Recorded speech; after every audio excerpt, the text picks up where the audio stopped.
శ్రోతలందరికీ నమస్కారం. ఇప్పుడు వినబోయే కథ పేరు మనసు పరిధి.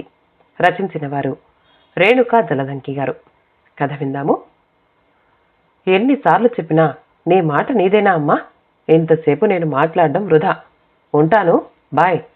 కొడుకు విసుగ్గా అని కాల్ కట్ చేసిన శబ్దం గుండెలను తాకినట్లు అనిపిస్తూ ఉంటే మొబైల్ పక్కన పెట్టింది అనసూయ.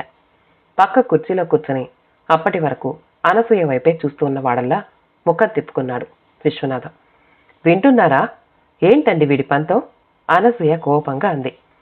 నీది మొండి పట్టుదల అనిపించడం లేదా? సూటిగా చూస్తూ అడిగాడు విశ్వనాథం. నాది మొండి పట్టుదల? వెలవెలా పోయింది అనసూయ ముఖం. ముమ్మాటికి ఖచ్చితంగా అన్నాడు. విశ్వనాథం ప్రభుత్వ కాలేజీలో అధ్యాపకులుగా పనిచేసి ఓ 15 ఏళ్ల క్రిందట పదవీ విరమణ చేసి హైదరాబాదులో కాపురం ఉంటున్నాడు. అనసూయ ఆయన ఇల్లాలు. 3 పిల్లల్లో పెద్ద అమ్మాయి రమ్య బెంగళూరులో ఉంటుంది. తర్వాత వాడు యశస్వి ఉద్యోగరీత్యా అమెరికాలో ఉంటున్నాడు. 3వ సంతానం సంధ్య కూడా భర్తతో కలిసి అమెరికాలోనే ఉంటుంది. 3కి పెళ్లిళ్ళైపోయి పిల్లలతో సంసారాలతో ఆనందంగా జీవిస్తున్నారు. పగలంతా పూజలు పురస్కారాలతో, సాయంత్రం అయితే చాలు పిల్లలతో వీడియో కాల్స్తో తీరిక లేకుండా గడుపుతున్నారు విశ్వనాథం అనసూయలు. 70 ఏళ్ల వయసులో ఆరోగ్య సమస్యలు సహజమే కావడంతో విశ్వనాథం రక్తపోటు, షుగర్ వ్యాధులతో కాస్త సతమతమవుతూ ఈ మధ్య తరచుగా డాక్టర్ని సందర్శిస్తూ ఉన్నాడు. అనసూయ కూడా రక్తపోటుకి మందులు వాడుతుంది. ఇప్పుడు వచ్చిన సమస్యల్లా అనసూయతోనే. ఈ వయసులో తమకు తోడు కావాలని, ఆ బాధ్యత కొడుకుదే కాబట్టి అమెరికాలో ఉన్న కొడుకు కుటుంబం అంతా ఇండియా వచ్చేయాలని పట్టుబట్టింది. యశస్వి కూడా ఈ వయసులో వారికి తమ తోడు అవసరమని అనుకున్నాడు. కానీ వచ్చిన చిక్కల్లా ఏమిటంటే అక్కడ ఎదిగిన పిల్లలతోనే, అక్కడి చదువులు, వాతావరణానికి అలవాటు పడిన పిల్లలు ససేమిరా ఇండియాలో స్థిరపడడానికి ఇష్టపడడం లేదు. అందుకే బాగా ఆలోచించి అక్కడే అమెరికాలోనే ఉన్న చిన్న చెల్లెలు సంధ్యతో, బెంగళూరులో ఉంటున్న అక్క రమ్యతో చర్చలు జరిపి తీసుకున్న నిర్ణయం ఓ శుభముహూర్తాన తల్లిదండ్రులకు తెలియజేశాడు. దాని సారాంశం ఏమిటంటే తల్లి తండ్రి తక్షణమే హైదరాబాదులో ఇల్లు ఖాళీ చేసి బెంగళూరులో రమ్య దగ్గరికి వెళ్ళాలి. వాళ్ళింట్లో ఉండడం ఇష్టం లేకపోతే ఆ అపార్ట్మెంట్లోనే పక్కనే మరో ఫ్లాట్ అద్దెకి తీసుకుని ఉండాలి. ఏదైనా అనారోగ్య సమస్యలు వచ్చినా పక్కనే అక్క కుటుంబం ఉంటుంది కాబట్టి వారు చూసుకుంటారు. అప్పుడు తల్లిదండ్రుల గురించి తనకు ఓ నిశ్చింత వస్తుంది. ఇది యశస్వి నిర్ణయం.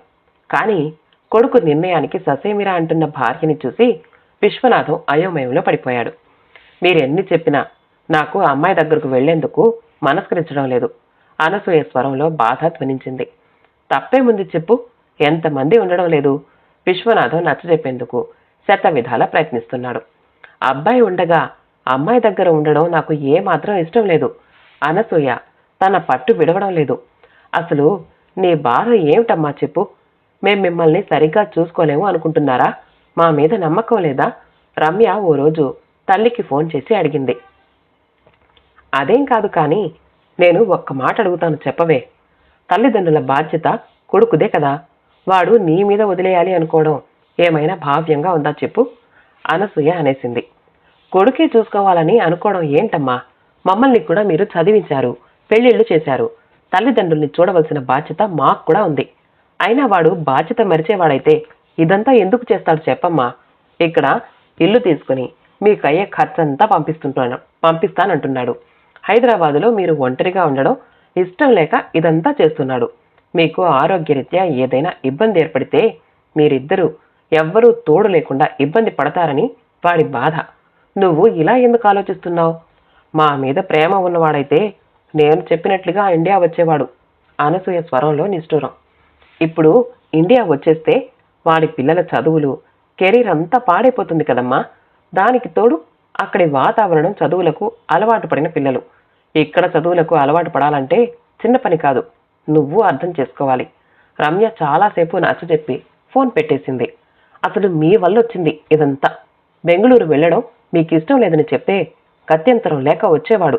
అనసూయ విశ్వనాథం మీద విరుచుకుపడింది. వాడు ఇండియా రావాలి అనుకునే దానివి అమెరికా పంపించడం ఎందుకు? ఆ రోజు యశస్వికి అమెరికాలో ఎంఎస్ చేయాలని బ్యాంకులో డిపాజిట్ కట్టాలంటే నీ నగలన్నీ తాకట్టు పెట్టి మరీ డబ్బు పోగు చేసి పంపించావు. మీ అక్కయ్య కొడుకు, మేనమామ మనవడు అమెరికాలో ఉన్నారు. నీ కొడుకు కూడా అక్కడ ఉద్యోగం చేసి డబ్బు సంపాదించాలని ఉబలాటపడ్డావు. ఇవన్నీ నీ పిల్లల్ని ఉన్నత స్థాయిలో చూడాలని చేశావు. ఇప్పుడు వాడికి తన పిల్లల గురించి ఆలోచించాల్సిన సమయంలో ఇలా అంటే ఎలా చెప్పు? సరే, వాడు అక్కడ సంపాదించి వాడొక్కడే అనుభవిస్తున్నాడా? మన అప్పులన్నీ తీర్చాడు. తాకట్టులో ఉన్న పొలాలు విడిపించాడు. ఇంత సౌకర్యవంతమైన ఇల్లు, పని మనుషులు, వంట మనిషి, కారు, ఎక్కడికి వెళ్లాలన్నా తీసుకుని వెళ్లే డ్రైవర్, సంవత్సరానికి 2 సార్లు మనం చేసే బద్రీనాథ్, అమర్నాథ్ యాత్రలు, అమెరికా యాత్రలు, ఇవన్నీ వాడు కల్పించినవి కావు. మనకు అన్నీ సమకూరిన తర్వాత మన వార్ధాక్యం చూపించి ఇప్పుడు వాడి భవిష్యత్తు, పిల్లల భవిష్యత్తు గాలి కుదిరేసి రమ్మనడం భావ్యమా చెప్పు? విశ్వనాథం అనునయంగా నచ్చజెప్పాలని చూశాడు. మీరంతా నాకు నచ్చజెప్పాలని చూస్తున్నారు, కానీ మీ కోడలు రాని వదలండి. ఆ విషయం మీకు తెలుసు. భర్తకు కాఫీ ఇస్తూ మూతి విరిచింది అనసూయ. ఓహో, అదా సంగతి. విశ్వనాథంకు అనసూయ అత్తగారి హోదాలో మాట్లాడుతుందన్న విషయం అర్థమైంది. ముసలితనంలో అత్తమామల్ని చూసుకోవలసిన బాధ్యత లేదా మీ కోడలికి? నేను మీ అమ్మ నాన్నల్ని చూసుకోలేదు అంటున్న అనసూయ మాటలకు విశ్వనాథం ఏమీ మాట్లాడలేదు. కానీ ఆమె పట్టుదలలోని అంతరార్థం మాత్రం అవగతమైంది. ప్రతిరోజు యశస్వి ఫోన్ చేయడం, ఎప్పుడు బెంగళూరు వెళ్తున్నారని అడగడం, తల్లి ఒప్పుకోకుండా యశస్విని ఇండియాకు వచ్చేయమని గొడవకు దిగడం, విశ్వనాథం ఏదో ఒకటి సర్ది చెప్పడం మామూలైపోయింది. ఓ రోజు అమెరికా నుండి చిన్న కూతురు సంధ్య తల్లికి ఫోన్ చేసినప్పుడు మాటల సందర్భంలో తాము అమెరికా నుండి వచ్చేస్తున్నట్లుగా చెప్పింది. అదేంటే, ఇప్పుడెందుకు వచ్చేస్తున్నారు? అక్కడ ఇల్లు కూడా కొనుక్కున్నారు కదా, ఏమైనా సమస్య? అనసూయ ఆందోళన పడింది. అత్తయ్య మామయ్య పెద్దవారైపోతున్నారు కదమ్మా, వారిని చూసుకోవాలి కదా అంది సంధ్య. మరి పిల్లలు చదువులు? తప్పదు, పిల్లలు చిన్నపిల్లలే కాబట్టి సమస్య లేదు. ఇక్కడ ఇల్లు కూడా అమ్మకానికి పెట్టాం. ఓ 2 నెలల్లో అన్నీ సెటిల్ చేసుకొని వచ్చేస్తాం సంధ్య నీరసంగా అంది. అయ్యో, అదేమిటే, ఇద్దరూ ఉద్యోగాలు చేసి సంపాదించుకుంటున్నారు. ఇలాంటప్పుడు అయినా మీ ఆడపడుచు ఇక్కడే ఉంది, ఆ పిల్ల చూసుకోవచ్చు కదా తల్లిదండ్రుల్ని. ఈసారి కాస్త ఆగ్రహం ధ్వనించింది అనసూయ స్వరంలో. ఏమిటోనమ్మా, నేను కూడా అదే అన్నాను. తల్లిదండ్రుల బాధ్యత కొడుకుది అంటున్నారు. సాగర్ కూడా ఏమీ మాట్లాడడం లేదు, రాక తప్పడం లేదు. సంధ్య స్వరంలో నిస్సహాయత, బాధ అనసూయ మనసును కదిలించి వేసింది. అయినా ఇదేం విడ్డూరమే తల్లి. తల్లిదండ్రులకు ఎవరింత ముద్ద పడేస్తే పోదు, ఒక్కరే చూడాలని పట్టుపట్టుకుని కూర్చుంటే ఎలా? ఎందుకు నీ ఆడపడుచు ఏమంటోంది? వాళ్ళు ఆనందంగా ఒప్పుకున్నారమ్మా, మా అత్తగారే ఒప్పుకోవడం లేదు. కొడుకు ఉండగా కూతురు చూడడం ఏంటి అని అంటున్నారు. స్వార్థపరుదులేమో, తల్లిదండ్రుల్ని చూడలేక వదిలించుకోవాలని చూస్తారు. చూసే పిల్లలు ఉన్న తల్లిదండ్రులకు ఈ నిగ్గు. ఏమిటే మరీను, మిమ్మల్ని ఇబ్బంది పెట్టడం కాకపోతే అమెరికా పంపించేటప్పుడు తెలియదు ఆవిడకు అక్కడ స్థిరపడితే రావడం కష్టమని? అనసూయకు వియ్యపురాలి మీద కోపం ముంచుకొచ్చింది. ఆ వెంటనే ఏమనిపించిందో కానీ ఫోన్ పెట్టి కాసేపు మౌనంగా ఆలోచిస్తూ ఉండిపోయింది. ఓ వారం తర్వాత, నాన్న, యశస్వి సామానంతా సర్ది లారీకి ఎక్కించాం. మమ్మల్ని తీసుకుని వెళ్లేందుకు మీ అక్క బావ వచ్చారు. రేపు బయలుదేరి బెంగళూరు వెళుతున్నాం. నువ్వు, కోడలు, పిల్లలు జాగ్రత్త. మా గురించి దిగులు పెట్టుకోకండి. మాకు ఏమైనా ఇబ్బంది అయితే చూసుకోవడానికి ఎటు మీ అక్క బావ ఉన్నారు. నువ్వు మా గురించి ఎలాంటి ఆలోచనలు పెట్టుకోకుండా ప్రశాంతంగా ఉద్యోగం, కోడల్ని, పిల్లల్ని జాగ్రత్తగా చూసుకో. ఎటు గ్రీన్ కార్డు ఉంది కాబట్టి మేం కూడా నీ దగ్గరకు వస్తాం. లేకపోతే అప్పుడప్పుడు నువ్వు వచ్చి 4 రోజులు ఉండి వెళితే సరిపోతుంది. అనసూయ ఫోన్లో అమెరికాలో ఉన్న కొడుక్కి వీడియో కాల్లో హడావిడిగా ఆప్యాయంగా చెప్తూ ఉంటే యశస్వికి తల్లిలో మార్పు ఎందుకొచ్చిందో అర్థం కాకపోయినా హాయిగా ఊపిరి పీల్చుకున్నాడు.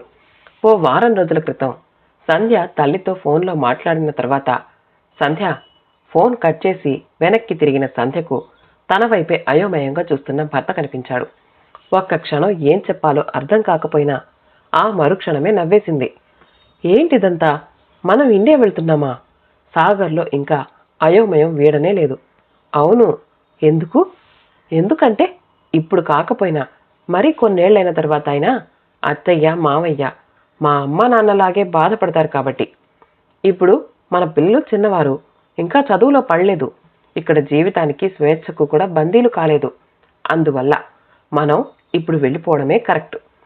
పిల్లలు కాస్త పెద్దవారైతే వాళ్ళు ఇబ్బంది పడతారు. మరి నా జాబ్, నా కెరీర్ ఇండియాలో కూడా జనం బతుకుతున్నారోయ్ చిలిపిగా అంటూ నవ్వింది. అదంతా సరే, అత్తయ్యకు అమ్మ మీద అబద్ధాలు చెప్పావెందుకు? వాళ్ళు మమ్మల్ని రమ్మనడం లేదు కదా. అలా చెప్తేనే మా అమ్మ అత్త మనసులో నుంచి అమ్మ మనసు బయటకొచ్చింది. హాయిగా నవ్వేసింది సంధ్య. మా అత్తగారి సంగతేమో కానీ ఈ కోడలు మనసు మాత్రం కూతురిలా ఆలోచించింది. అర్ధాంగిని ప్రశంసగా చూస్తూ ఆప్యాయంగా హత్తుకున్నాడు సాగర్. శుభం. కథ సమాప్తమండి. కథ నచ్చితే మా ఛానల్ని లైక్ చేయండి, షేర్ చేయండి, సబ్స్క్రైబ్ చేసుకోండి. ఆల్ అనే బెల్ బటన్ని నొక్కండి. మళ్ళీ కలుద్దాం ఇంకో మంచి కథతో.